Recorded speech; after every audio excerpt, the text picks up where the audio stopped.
ونستعينه ونستغفره ونعوذ بالله من شرور أنفسنا ومن سيئات أعمالنا من يهده الله فلا مضل له ومن يضلل فلا هادي له أشهد أن لا إله إلا الله وحده لا شريك له وأشهد أن محمدا عبده ورسوله لا نبي بعده والصلاة والسلام على رسول الله سيدنا محمد ابن عبد الله وعلى آله وأصحابه ومن تبعه ووالاه أما بعد فأوصيكم عباد الله ونفسي بتقوى الله فقد فاز من اتقى وخاب من طغى قال الله تعالى يا أيها الذين آمنوا اتقوا الله وقولوا قولا سديدا يصلح لكم أعمالكم ويغفر لكم ذنوبكم ومن يطع الله ورسوله فقد فاز فوزا عظيما وقال النبي صلى الله عليه وآله وسلم اتق الله حيثما كنت واتبع السيئة الحسنة تمحها وخالق الناس بخلق حسن إن أصدق الحديث كتاب الله وخير الهدي هدي محمد صلى الله عليه وسلم وشر الأمور محدثاتها فإن كل محدثة بدعة وكل بدعة ضلالة وكل ضلالة في النار. معاشر المسلمين rahimakumullah, jamaah Masjid Al-Fat Belakasa, insyaallah kita semua senantiasa dirahmati dan berkahi oleh Allah Subhanahu wa taala. Alhamdulillah wa syukurillah, kita bersyukur kepada Allah Subhanahu wa taala bahwasanya Allah taala masih melimpahkan kepada kita semua berbagai macam nikmat, terutama sekali nikmat iman, nikmat Islam, nikmat siha wal afiyah dan nikmat kesempatan, sehingga pada saat ini Allah takdir izinkan kita untuk dapat meluangkan waktu, melangkahkan kaki guna memenuhi kewajiban kita melaksanakan salat Isya berjamaah, dilanjutkan dengan salat tarawih dan nanti ditutup dengan salat witir. Mudah-mudahan segala rangkaian amal ibadat kita, baik yang fardu maupun yang sunnah, baik yang telah, yang sedang dan akan dilaksanakan, kesemuanya diterima dan mendapatkan keridhaan Allah Subhanahu wa taala. Amin ya rabbal alamin. Ma'asyiral muslimin rahimakumullah. Tema yang diberikan kepada kami adalah tentang kesabaran. Hadirin rahimakumullah, sabar adalah kata-kata yang sering diucapkan oleh kita semua, tetapi dalam pelaksanaannya teramat sulit. Misal, seseorang ketika di puncak kemarahannya, ada orang yang menasehatinya, sabar pak, sabar mbak, sabar ses. Ketika dia di puncak kemarahannya untuk bersabar, tentu dia akan sulit melaksanakannya. Ini menandakan kesabaran itu adalah teramat sulit. Sehingga Allah Subhanahu wa taala berfirman di dalam surat Az-Zumar ayat 10, "Innama yuwaffas sabiruna ajrahum bighairi hisab." Yang artinya hanya saja orang-orang yang sabar pahalanya Allah berikan tanpa ada perhitungan. Artinya begitu besar pahala orang yang melaksanakan kesabaran. Sabar menurut ulama apa? Hadirin, saya mengutip kitab Syarah Hadis Jibril As-Musamma Hidayatut Talibin karangan Asy-Syaikh Al-Habib Zain bin Ibrahim bin Smith.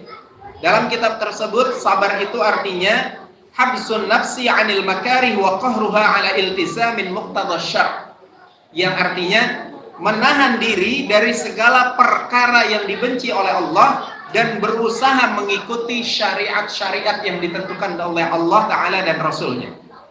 Jadi itu namanya sabar. Sabar menahan diri dari segala sesuatu yang dibenci. Hadirin, dalam puasa kenapa kita sabar?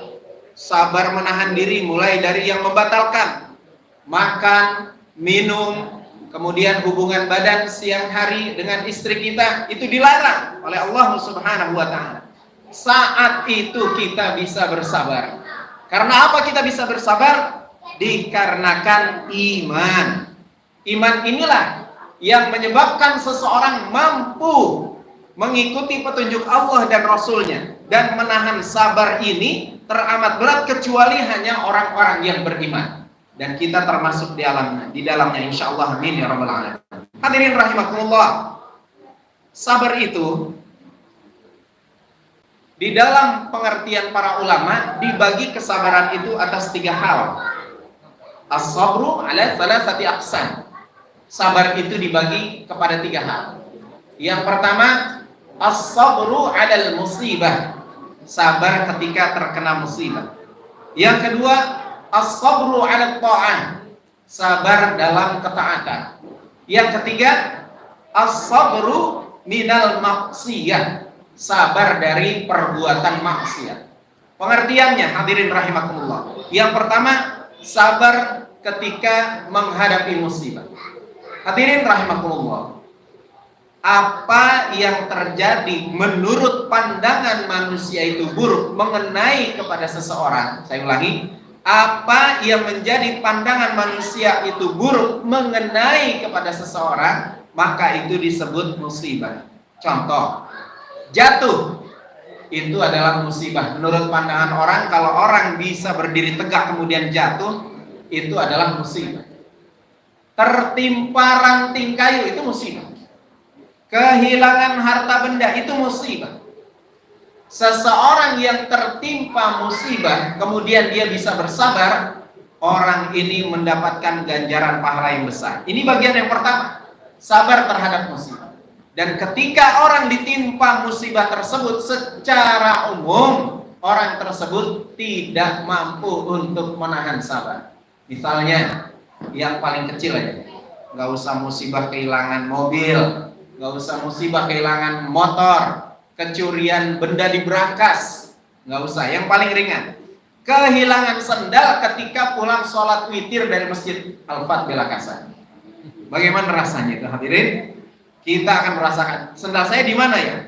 Kemudian bertanyalah kepada teman sebelahnya, mungkin situ pakai sendal saya, coba diperiksa dulu. Nah, kita udah yang pertama nggak sabar kehilangan sendal, mulai curiga kepada kawan kita, mulai curiga kepada orang-orang tua yang pandangan matanya kabur mungkin memakai sendal kita, atau mungkin curiga juga sama pengurus masjid yang memindahkan sendalnya ke tempat wudhu karena untuk berwudhu. Nah, ini timbullah dari kita nggak sabar. Kalau kita orang sabar, sudah tidak terlihat sendal kita, jalan aja pulang ke rumah. Kira-kira sanggup nggak hadirin kalau kehilangan sendal seperti itu? Waktu sanggup tuh ada yang nyambung. Alhamdulillah, itu berarti orang sabar. Kehilangan motor pulang dari sholat berjamaah, itu lebih berat. Kalau sendal aja sudah seperti itu, apalagi kehilangan motor. Nah hadirin, pahala yang Allah berikan tentang kesabaran dan pahalanya besar adalah ketika terjadi musibah. Al-ajru minas sabri indas sadamatil ula. Pahala yang Allah berikan dari kesabaran seseorang adalah ketika tertimpa musibah pertama kali, dia tidak mengeluh, dia langsung semuanya diserahkan kepada Allah Subhanahu wa taala. Misalnya yang tadi dia bilang, "Ya udah, ini berarti sendal ini bukan milik saya, milik orang." Dan harus diikhlaskan. Itu adalah musibah ketika benturan pertama kali dia ridho, itu pahalanya teramat besar. Contoh-contoh musibah ini banyak, dan ini dicontohkan oleh Nabi kita Muhammad sallallahu alaihi wasallam. Nabi Muhammad musibah bertubi-tubi, menandakan Nabi kita sallallahu alaihi wasallam adalah orang yang teruji dan akan diangkat derajatnya melebihi nabi-nabi yang lain. Mohon maaf, secara zahir kita tidak membedakan nabi-nabi, tetapi di dalam Al-Qur'an maupun Al-Hadis juga perkataan dari kalam-kalam ulama mengatakan bahwa nabi kita lebih unggul di antara nabi-nabi yang lain, sehingga pangkatnya dikatakan di dalam perkataan para ulama Sayyidul Anbiya'i wal Mursalin, pemimpin rasul-rasul dan pemimpin para nabi. Kenapa nabi seperti itu? Karena nabi tertimpa musibah yang luar biasa. Nabi kita sallallahu alaihi wasallam ditimpa musibah kehilangan orang-orang yang dicintainya. Mulai dari kapan? Mulai dari 2 bulan kandungan Nabi sudah tinggal wafat ayahnya. Ketika Nabi berusia 6 tahun ditinggal wafat oleh ibunya. Ketika Nabi berusia 8 tahun ditinggal wafat oleh kakeknya. Ketika Nabi sallallahu alaihi wasallam 3 tahun menjelang hijrah beliau ke Madinah, satu peristiwa yang Allah cabut 2 nyawa kekasih Nabi, yaitu istri dan paman Nabi, yaitu Sayyidah Khadijah radhiyallahu anha dan Abu Thalib. Kedua orang yang disayangi Nabi itu pun diwafatkan oleh Allah. Kemudian musibah masih bertubi-tubi. Ketika Nabi sudah hijrah ke Madinah maupun sebelum hijrah ke Madinah, satu persatu anak putra putri Nabi diwafatkan. Hanya tersisa Sayyidah Fatimah Az-Zahra yang wafat 6 bulan setelah Nabi kita Shallallahu Alaihi Wasallam wafat.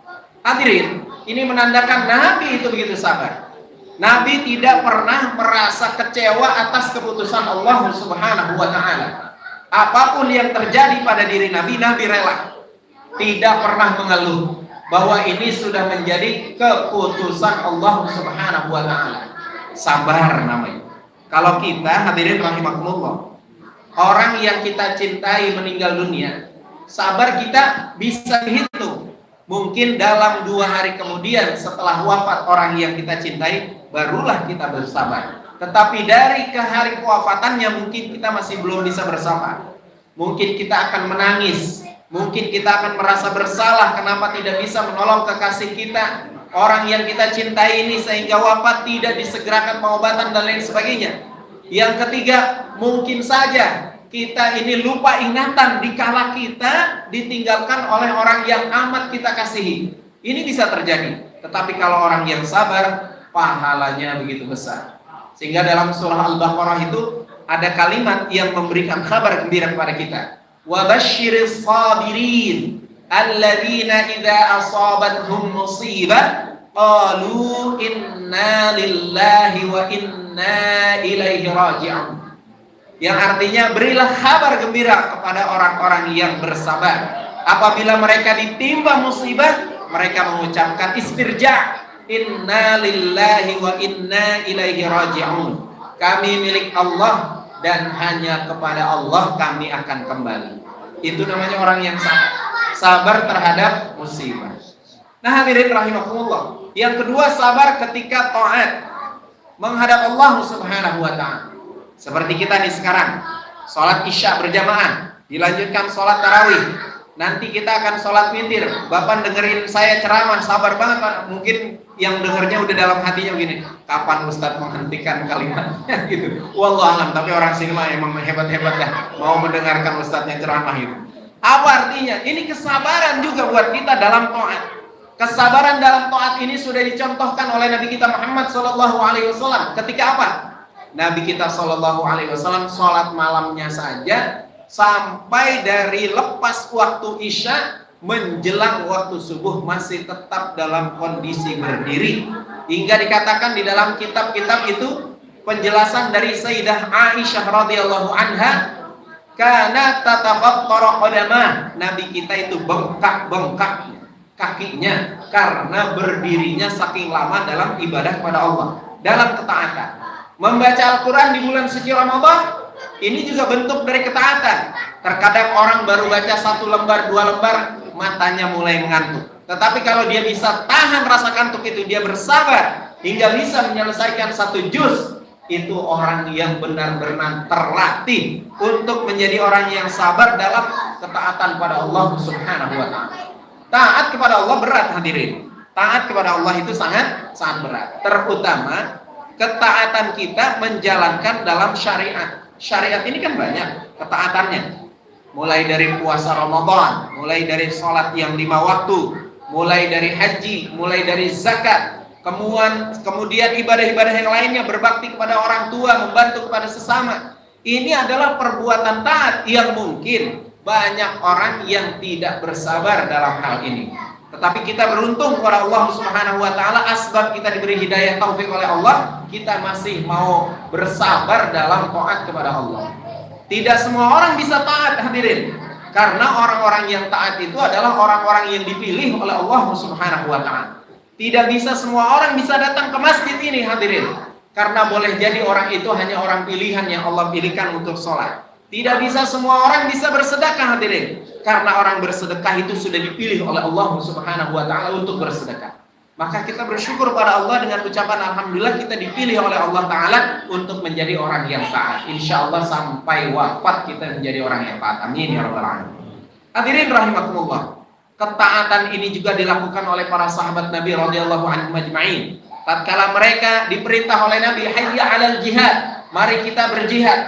Mereka tidak tawar-menawar, Mereka langsung menaati perintah Nabi kita Muhammad Shallallahu Alaihi Wasallam. Bentuk ketaatan kepada Nabi adalah bentuk ketaatan kepada Allah Subhanahu Wa Taala. Dan mereka tidak tawar menawar, langsung mengikuti apa yang diperintahkan oleh Nabi kita Muhammad Shallallahu Alaihi Wasallam. Yang ketiga hadirin, sabar dalam menghindari maksiat. Hadirin, secara umum tidak ada satupun manusia di muka bumi kecuali para anbiya alaihimussalatu wassalam. Kita nih manusia pasti tidak bisa menghindari maksiat. Maksiat bahkan di depan kita terkadang, bahkan di sekeliling kita. Bahkan ketika kita keluar rumah udah ada maksiat. Bahkan di dalam rumah pun bisa juga ada maksiat. Maka hadirin rahimakumullah, kita berusaha menghindari maksiat. Maksiat yang harus kita jaga di bulan suci Ramadan, sabarnya adalah menahan mata dari memandang sesuatu yang diharamkan oleh Allah Ta'ala. Saya mau tanya nih hadirin sekalian. Hadirin, kalau nonton televisi, acaranya sih acara agama ya, acara agama, acara religi. Tapi di acara religi itu tiba-tiba lagi seru-serunya penceramah itu ceramah, dipotong iklan. Iklannya adalah iklan sabun mandi. Iklannya adalah iklan sabun mandi. Kelihatan nggak tuh orang yang lagi mandi itu auratnya? Kelihatan. Mau nggak mau kita memandang nggak tuh? Memandang juga. Walaupun itu bukan dosa besar, dosa kecil. Tapi dosa kecil kalau terus menerus berbahaya, bisa jadi dosa besar. Nah ini mata kita jaga nih selama bulan suci Ramadan. Jaga lidah kita, ya. Ini perbuatan maksiat. Jangan sampai kita menghibah, memfitnah, namimah, sumpah palsu. Ucapkanlah yang baik-baik selama bulan suci Ramadan. Hindari. Kaki kita dipergunakan melangkah untuk jalan ketaatan, bukan untuk jalan kemaksiatan. Hadirin rahimakumullah. Orang yang sudah terbiasa menjaga dirinya dari perbuatan maksiat, dia akan diberi pertolongan oleh Allah Subhanahu wa Ta'ala. Hadirin rahimakumullah. Inti dari pelajaran kita di malam hari ini adalah kesabaran itu teramat berat, kecuali orang-orang yang memang benar-benar meminta pertolongan Allah diberikan kesabaran. Kesabaran dalam taat pada Allah, kesabaran dalam menghindari maksiat, dan kesabaran ketika mendapatkan musibah. Semoga Allah Subhanahu wa Ta'ala menjadikan kita semua orang-orang yang sabar. Amin ya rabbal alamin. Saya akhiri, subhanakallahumma bihamdika asyhadu an la ilaha illa anta astaghfiruka wa atubu ilaik. Assalamualaikum warahmatullahi wabarakatuh.